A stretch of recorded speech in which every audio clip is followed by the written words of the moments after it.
இப்படி இந்தி எதிர்ப்புக்கான பாடல் வெளியிடுறதுலேருந்து அதுக்கான போராட்டம், ஆர்ப்பாட்டம், முற்றுகை, இந்தி எழுத்துக்கள் அழிப்பு இப்படின்னு தொடர்ச்சியான கடந்த ஓராண்டுகளாக இதுக்கான முன்னெடுப்புகளை மே 17 இயக்கம் முன் வச்சிருக்கு.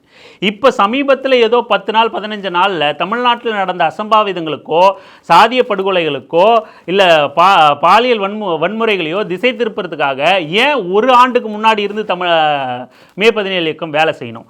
இந்த 15 நாள் வேணும்னா ஒருவேளை பாஜக சங்கிகளோட திட்டமிட்ட சதியாக இருக்கலாம்.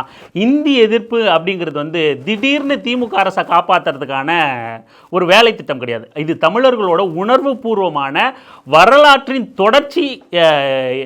இந்தி ஆதிக்கத்துக்கு எதிரான இந்த போராட்டமும் போர்க்குணமும் இதை நம்ம ஜஸ்ட் லைக் தட் அப்படின்னு போகிற போக்கில் ஏதோ திமுக அரசை காப்பாற்ற அப்படின்னு மட்டும் சொல்லிட்டு போயிட முடியாது. இன்னும் சொல்லப்போனால் அந்த முதல் நாள் மார்ச் 11ஆம் தேதி பார்க் ரயில்வே ஸ்டேஷனில் இந்திய எழுத்துக்கள் அளிக்கப்பட்டது பெரும்பாலான திமுக ஆதரவு ஊடகங்களில் கூட பெருசாக பேசப்படலை.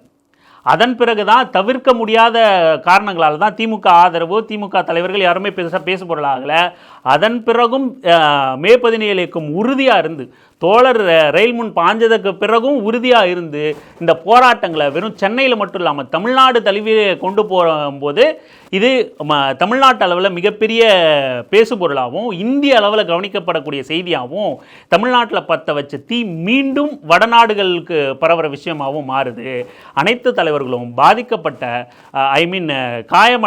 படுகாயமடைந்து சிகிச்சையில் இருக்கிற சிவா திலீபன் தோழரை முதலமைச்சர் உட்பட அமைச்சர்கள் உட்பட அனைத்து தலைவர்களும் சந்தித்து ஆறுதல் சொல்லிட்டு போன நிகழ்வும் அதன் பிறகு அந்த செய்திகள் தீயாய் பரவுனதையும் நாம் பார்த்துக்கிட்டு இருக்கோம்.